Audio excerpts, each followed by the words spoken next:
लौका के थान तर नहाइने जड़ैया मोरा घेरेला हो। राजा लल की रजैया ओढ़ा दी जड़ैया मोरा लागेला हो। राजा लल की रजैया ओढ़ा दी जड़ैया बड़ा जोर लागे हो।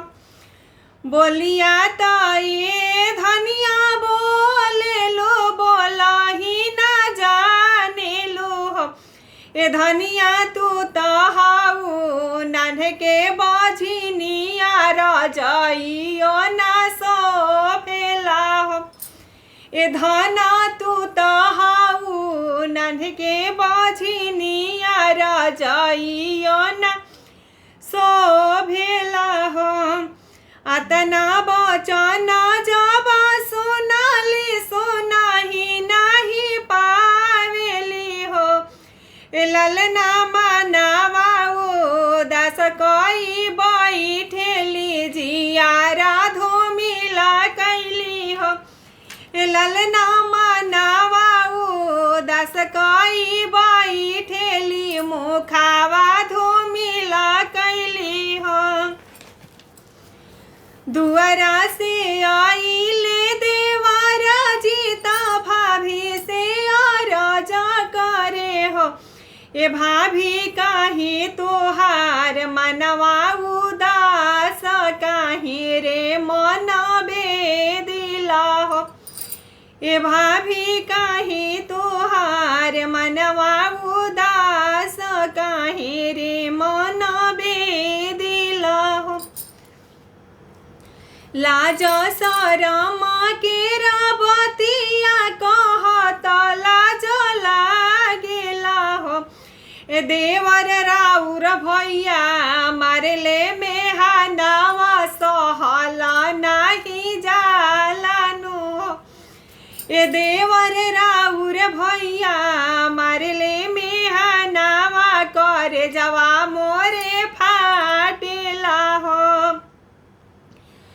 फाड़े बानी ले लातीली जाऊर बेला पतियानु हो। ये भाभी शिवाजी के करिहा गोहार पुतर फल दीहनी हो। ये भाभी शिवाजी के करिहा गोहार पुतर फल दीहनी हो। फाड़े बानी लिहली तिली जाऊर बेला पतियानु हो। ललना शिवाजी के करली पुकार पुतर फलवा मांगेली हो।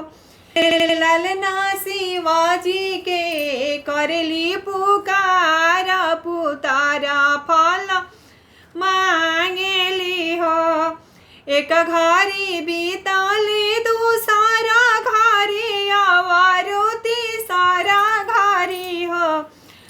ललना एक घड़ी बीतली दूसरा घड़ी आवारो तीसरा घड़ी हो। ललना जामी गईले बाबू नंदा लाल महला उठे सोहरा हो। ललना जामी गईले बबुआ नंदलाल महला उठे सोहरा हो। अतना बचन राजा सुनले सुनही नहीं पावेले हो। ललना बगले चोरवले रजइया रजइया ओढ़ावेले हो।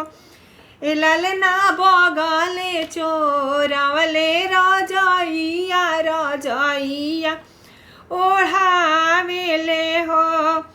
इहो रजइया राउर माई ओढ़सुआवारो बहिनिया ओढ़सु हो।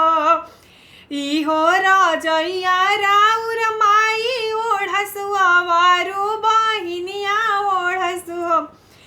राजा हम तो हई नान्हे के बझिनिया रजइयो ना सो ए राजा हम त हई नान्हे के बझिनिया रजाइयो न शोभेला भोर पाराई धन भोर पाराऊ दिन भोर पार हो ए धनिया हाथ जोड़ा करिला विनीतिया ता बतिया मोरा भोरा डाला हो ए धन हाथ जोड़ी करिला गोहरिया त बतिया मोरा भोरा डाला हो।